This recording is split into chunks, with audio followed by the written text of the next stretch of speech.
Hannah James clutched the letter in trembling hands, her family's ultimatum clear as the cold October morning in Boston, 1873. Without a dowry, she was no longer welcome in their home.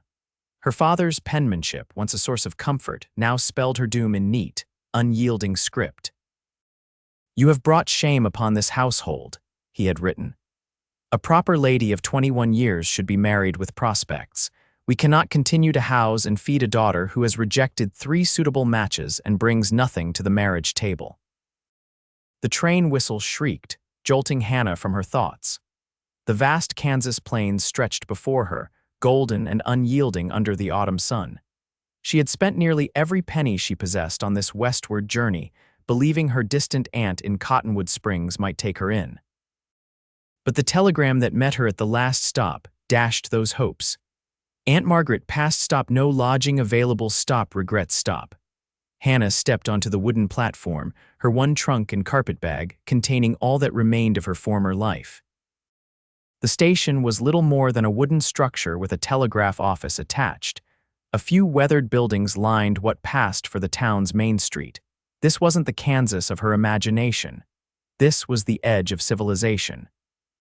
"End of the line, miss," the conductor called, tipping his hat before returning to the train. The wind whipped Hannah's chestnut hair across her face as she stood alone on the platform, the train already building steam to continue west. Her blue traveling dress, once considered practical in Boston, now seemed woefully inadequate for the frontier. The few townsfolk passing by regarded her with curious glances but offered no greeting. "You look like you're waiting for someone who ain't coming," a deep voice observed. Hannah turned to find a tall man regarding her from beneath the brim of a well-worn cowboy hat. His face was tanned from years under the sun, with lines at the corners of his eyes that suggested he smiled often. Though dusty from the trail, his clothes spoke of care rather than neglect. Hannah faltered, pride battling desperation. "My arrangements have fallen through," the man nodded thoughtfully. "Name's Isaac Nichols. I run cattle about 10 miles west of here." He gestured toward her luggage. "You got plans for where you're heading now?" Hannah squared her shoulders. "I will find employment in town. I am educated and can work as a teacher or perhaps a shop assistant." Isaac's expression remained neutral, but his eyes held a knowing look. "Town's got 14 buildings, including the outhouse behind the saloon. No school yet. General stores run by the Millers, and they've got 7 kids to help out already." Hannah felt the blood drain from her face. She had been naive, thinking she could simply arrive and find her place. The reality of her situation crashed down around her. "I see," she managed, her voice barely above a whisper. Isaac studied her for a long moment. "My ranch hand's wife passed last winter, left him with 2 young ones to raise while he works my cattle. He needs someone to mind them, cook, keep house." He cleared his throat. "It's honest work, miss." Hannah James." She hesitated. I haven't much experience with housekeeping. In Boston, we had staff."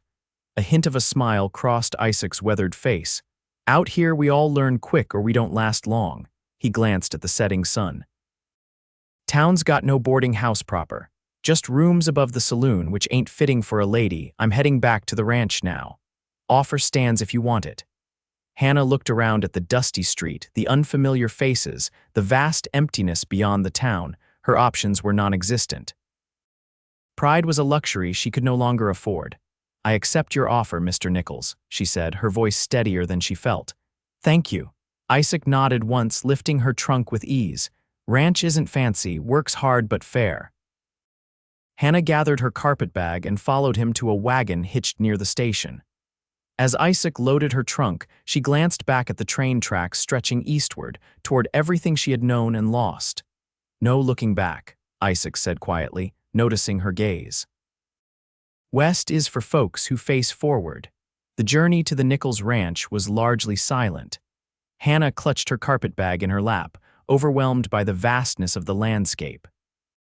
In Boston, buildings hemmed in the sky. Here, it stretched endlessly in all directions, painted in hues of orange and purple as the sun set. "My pa came out here 15 years ago," Isaac said eventually, breaking the silence. "Started with 10 head of cattle and a broken-down cabin." Built it up decent enough before he passed. I'm sorry for your loss, Hannah offered. Been 4 years now. Isaac kept his eyes on the trail. Ma never made it west. Died of fever when I was 14. Hannah nodded, understanding the unspoken message. Loss was common here, hardship expected. The ranch hand's name is Thomas Miller, no relation to the store Millers. His boy is 6, girls 4. Names are William and Emma, decent kids, just need looking after. I shall do my best by them, Hannah promised. Isaac gave her a sidelong glance. Out here, that's all anyone can ask. The wagon crested a hill, and Hannah caught her first glimpse of the Nichols ranch in the fading light. A sturdy log house with a stone chimney stood as the centerpiece, smoke curling from its top. A large barn and several outbuildings formed a rough semicircle behind it. Corrals held horses, and in the distance, she could make out the dark shapes of cattle. It wasn't grand by any measure, but it was solid, built to withstand the elements and provide shelter. Compared to the uncertain future she had faced hours ago, it looked like salvation. Home, Isaac said simply, guiding the horses down the slope. Hannah felt a curious sensation in her chest, fear mingled with something like hope. This wild place might reject her as surely as Boston had, but at least here she would fail or succeed on her own merits, not for lack of a dowry. As they approached, a man emerged from the barn, followed by 2 small children. Thomas Miller was a weathered man with kind eyes that lit up when he saw his children run to greet the wagon. Mr. Nichols, you're back, the boy called. Isaac pulled the wagon to a stop and set the brake. William, Emma, this here is Miss James. She's come to help look after you. The children regarded Hannah with open curiosity. William, the older one, had his father's solemn eyes, while little Emma sucked her thumb, half hiding behind her brother. Miss James needs somewhere to stay, and you two need someone to mind you while your pa works, Isaac explained, jumping down from the wagon.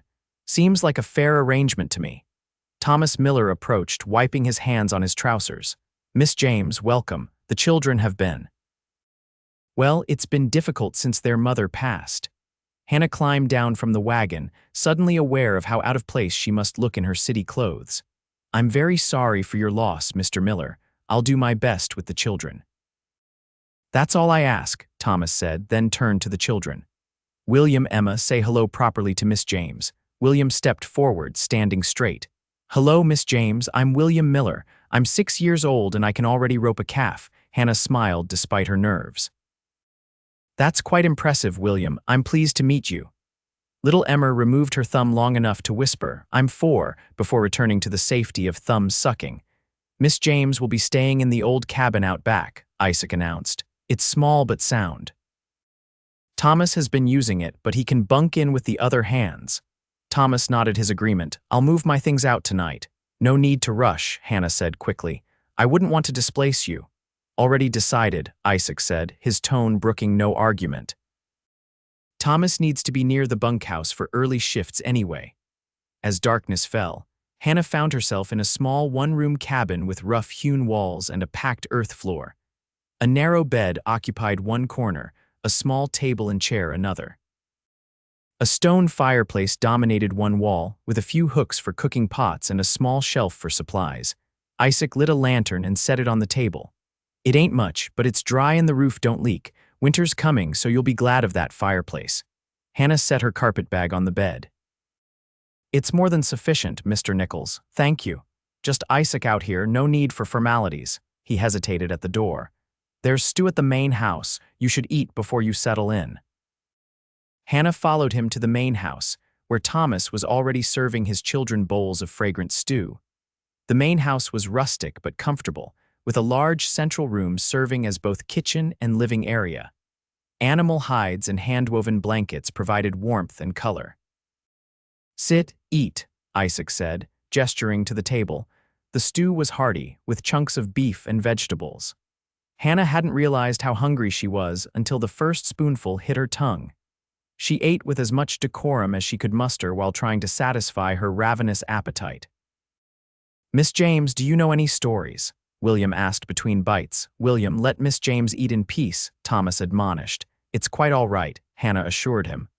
I know many stories, William. Perhaps tomorrow evening I could share one. The boy's face lit up. Pa doesn't know many stories. He tries, but they're always the same one about a bear. Thomas looked embarrassed. Sarah, their mother, she was the one for stories. A somber silence fell over the table at the mention of the children's mother. Hannah felt the weight of expectation settle upon her shoulders. She wasn't replacing their mother, no one could, but she would be filling a void in these children's lives. After supper, Isaac walked Hannah back to the cabin, carrying a lantern to light their way. The night had grown cold, and stars blanketed the sky in numbers Hannah had never imagined possible. "It's magnificent," she breathed, staring upward. Isaac followed her gaze. "Never gets old, even after all these years." At the cabin door, he handed her the lantern. "Sun comes up early." "Children, too. There's water in the barrel out back for washing. Outhouse is beyond that. If you need anything, main house isn't far." Hannah nodded, suddenly nervous to be alone in this strange place. "Thank you again, Isaac, for everything." He tipped his hat. "Get some rest, Hannah. Tomorrow's a new day." As Hannah prepared for bed in the small cabin, she unpacked her few belongings. Among them was the letter from her father, which she reread by lantern light. The words still stung, but somehow, out here in this wild place, they seemed to hold less power over her. She had no dowry, but she had her wits, her education, and now a chance. She carefully folded the letter and placed it in the bottom of her trunk. Then she extinguished the lantern and climbed into bed, pulling the rough blankets around her. Outside, a coyote howled, a sound both mournful and free. Hannah closed her eyes, and for the first time in months, slept without dreams of disgrace or destitution. The following weeks tested Hannah in ways she had never imagined. She rose before dawn each day to help prepare breakfast for the ranch hands. Her hands, once soft from a life of leisure, grew calloused from chopping wood, scrubbing clothes, and kneading bread. The children, initially wary, soon warmed to her, especially when she began teaching them their letters and numbers in the evenings. November brought the first snow, transforming the landscape into a pristine white canvas. Hannah had never experienced such cold, but she adapted, layering clothing and keeping the cabin's fire stoked through the night. Isaac often stopped by to check on her progress, bringing extra firewood or occasionally a book from his modest collection in the main house. Hannah found herself looking forward to these visits, appreciating his quiet strength and straightforward manner. One evening, as Hannah was teaching the children by the fireplace in the main house, Isaac returned from a trip to town with supplies and mail. "Letter came for you," he said, handing Hannah an envelope. Hannah recognized her sister's handwriting immediately. Her hands trembled slightly as she opened it, scanning the contents quickly. "Everything all right?" Isaac asked, noticing her expression. "My sister writes that my father is ill," Hannah said, her voice low enough that the children, engrossed in their slate boards, couldn't hear. "Not expected to recover." Isaac set down his coffee cup. "You wanting to go back?" Hannah considered the question. The father who had cast her out was dying. By all social conventions, she should return to his bedside, seek reconciliation, perhaps even find forgiveness. "No," she said finally, surprising herself with the certainty in her voice. "My sister also writes that they believe I've made a suitable match out west with a wealthy rancher." She smiled wryly. "They assume that's why I haven't returned to Boston in disgrace." Isaac raised an eyebrow. "And you're not setting them straight." Hannah folded the letter carefully. "What would be the point? My father cast me out for having no value in the marriage market. Let him believe I found value elsewhere." "You did," Isaac said simply. "Just not the kind they measure in Boston." Their eyes met across the table, and Hannah felt a warmth that had nothing to do with the roaring fire. In that moment, she realized that Isaac Nichols had become more than her employer. He had become someone whose good opinion mattered to her. The Christmas season brought a festive atmosphere to the ranch. Hannah worked tirelessly to create small gifts for the children, a carved wooden horse for William, a rag doll for Emma. She even managed to knit scarves for Thomas and Isaac, though the stitches were uneven in places. On Christmas Eve, a surprise blizzard descended upon the ranch, forcing everyone to gather in the main house. The ranch hands shared stories and sang songs. The children performed a simple nativity scene Hannah had taught them, and for the first time since arriving in Kansas, Hannah felt truly part of something. Isaac presented her with a gift, a pair of leather gloves, perfectly sized for her hands. "Your Boston gloves weren't made for ranch work," he explained, almost shyly. "They're perfect," Hannah said, touched by his thoughtfulness. "Thank you." As winter deepened, Hannah's responsibilities expanded. When one of the ranch hands fell ill with fever, she nursed him back to health, drawing on knowledge gleaned from her mother's involvement with charitable hospitals back east. When a young mare had difficulty foaling, Hannah stayed up all night with Isaac, following his instructions and ultimately helping to deliver a healthy colt. By spring, Hannah barely recognized herself. Her skin had tanned from outdoor work, her hands were strong and capable, and she had long since abandoned the restrictive corsets of her Boston life. She spoke her mind more freely, laughed more openly, and found joy in the simple rhythms of ranch life. The spring cattle drive was approaching, and Isaac needed every available hand. To Hannah's surprise, he asked if she would join them for part of the journey. "The children will stay with Mrs. Peterson in town," he explained. "We need someone who can cook for the men and tend to minor injuries." "Thomas says you've got a knack for doctoring." Hannah felt a surge of pride. "I would be honored to help, Isaac." The cattle drive was unlike anything Hannah had experienced. Days were long and dusty, nights cold and brief. She rose before the men to start breakfast and worked until the last cowboy had been fed at night. Yet despite the exhaustion, she felt alive in a way she never had before. One evening, as they made camp near a small creek, Isaac joined Hannah by the chuck wagon as she prepared dough for the next morning's biscuits. "You've taken to this life better than I expected," he admitted, helping himself to coffee. Hannah smiled, kneading the dough with practiced movements. "In Boston, I was judged for what I lacked: a dowry, a suitable match, the right temperament for a society wife. Here I'm judged by what I can contribute." "And you contribute plenty," Isaac said, his voice warm with approval. Hannah glanced up, catching something in his tone that made her heart quicken.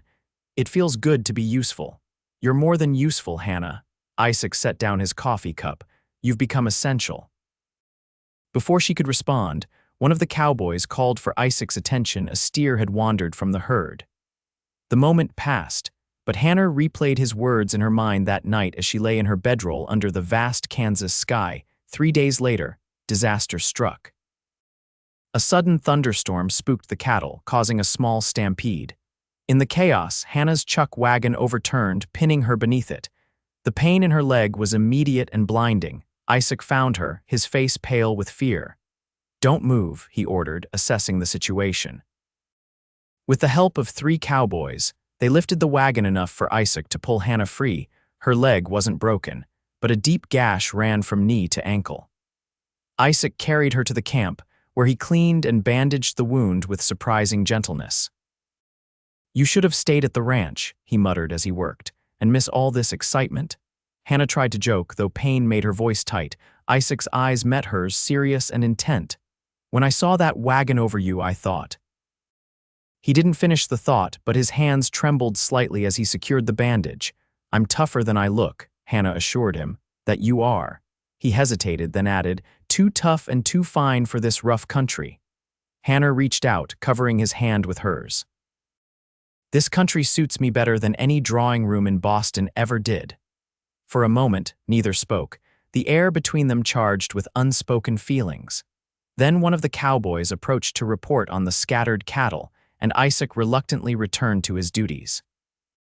The injury forced Hannah to return to the ranch with one of the hands while the drive continued. During her recovery, she had time to reflect on her feelings for Isaac Nichols. What had begun as gratitude had developed into respect, then friendship, and now something deeper, something that made her pulse quicken when she thought of him. By the time Isaac returned from the cattle drive 2 weeks later, Hannah had nearly recovered. She was in the garden behind the main house, planting vegetable seeds with the children, when his horse crested the hill. "Mr. Nichols is back," William shouted, abandoning his seed packet to run toward the approaching rider. Hannah stood, brushing soil from her apron, suddenly nervous. During Isaac's absence, she had come to a decision about her future, but finding the right words proved difficult. Isaac dismounted, swinging William up for a quick hug before setting him down. His eyes found Hannah immediately, a smile breaking across his sun-weathered face. "Ranch still standing, I see," he called. "We managed not to burn it down," Hannah replied, returning his smile. That evening, after the children were asleep and Thomas had retired to the bunkhouse, Hannah and Isaac sat on the porch of the main house. Fireflies danced in the gathering darkness, and the air was sweet with the scent of prairie flowers. "I received another letter while you were gone," Hannah said, breaking a comfortable silence. "My father has passed." Isaac removed his hat, setting it beside him on the bench. "I'm sorry for your loss, thank you." Hannah smoothed her skirt. "My sister writes that I have inherited a small sum, not substantial, but enough to establish myself somewhere if I wished. She suggests I could return to Boston now, perhaps find a position as a companion or governess." Isaac's expression remained carefully neutral. "Is that what you want?" Hannah shook her head. "No, I found something here I never had in Boston." "And what's that?" Isaac asked, his voice low. "Value," Hannah said simply. "Not the kind measured in dowries or social connections, but real worth. I've learned I'm capable of far more than I ever imagined." Isaac nodded slowly. "You've proven that many times over." Hannah gathered her courage. "I've decided to stay in Kansas. The children need me, and I've grown fond of this place." "Just the place?" Isaac asked, a hint of vulnerability in his usually confident demeanor. Hannah met his gaze steadily. "No, not just the place." Isaac moved closer on the bench, taking her hand in his. "When I found you under that wagon, I realized something. Life out here is uncertain. A man can't afford to waste time when he knows what he wants." Hannah's heart pounded in her chest. "And what do you want, Isaac?" "You," he said simply. "Just as you are. No dowry, no family connections, no society manners. Just you with your Boston education and your Kansas grit." Hannah's eyes filled with tears. "My father thought me worthless without a dowry, cast me out like I was nothing." Isaac's hand tightened around hers. "Then he was a fool who never saw your true worth." He reached into his pocket, pulling out a small, worn velvet box. "This was my mother's. Pa gave it to her when they had nothing but dreams in each other." Inside was a simple gold band with a small pearl. Nothing like the elaborate engagement rings fashionable in Boston, but to Hannah, it was perfect. "I'm not a wealthy man," Isaac said. "The ranch does well enough, but there will always be lean years mixed with the good ones. I can't offer you the life you had in Boston." "I don't want that life," Hannah said firmly. "I want this one, with you." Isaac slipped the ring onto her finger.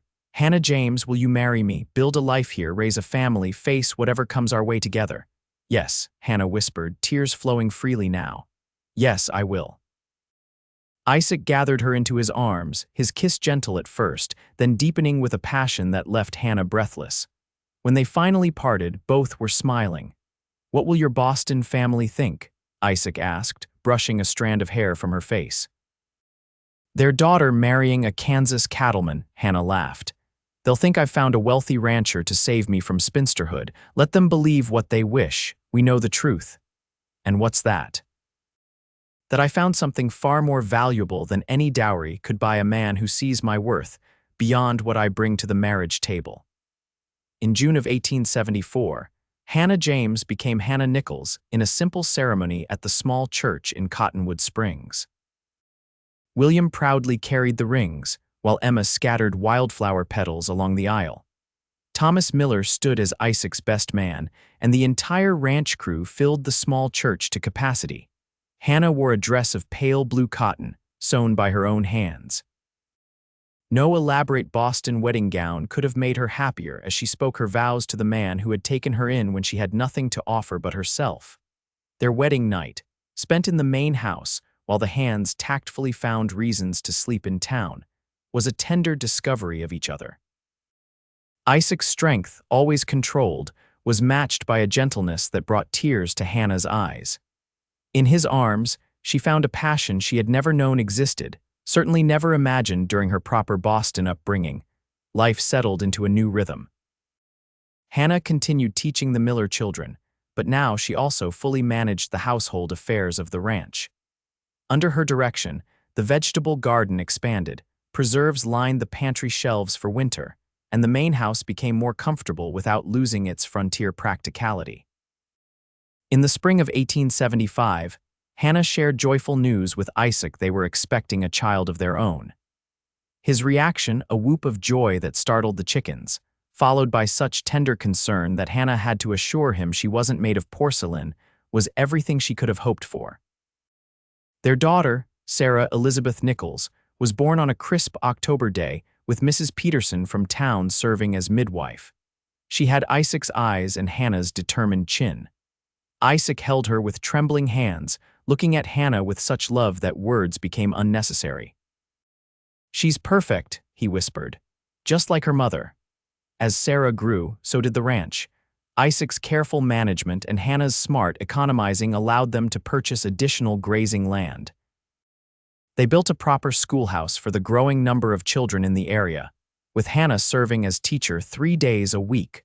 William Miller, now nearly 10, had become Isaac's shadow, learning the cattle business with keen interest. Emma, at 8, helped Hannah with baby Sarah and showed a talent for numbers that Hannah encouraged.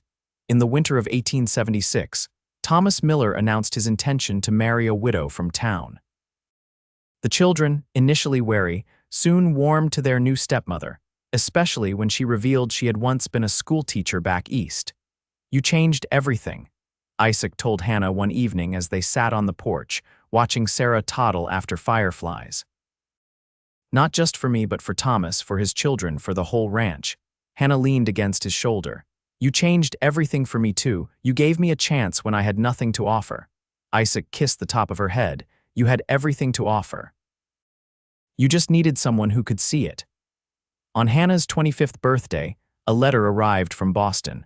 Her sister wrote that society whispered about Hannah's fortunate match to a wealthy Kansas rancher, how she had cleverly secured her future despite her lack of dowry. Hannah read the letter aloud to Isaac, both of them laughing at the irony. "If only they knew," Hannah said, watching Sarah play with the wooden blocks Isaac had carved for her.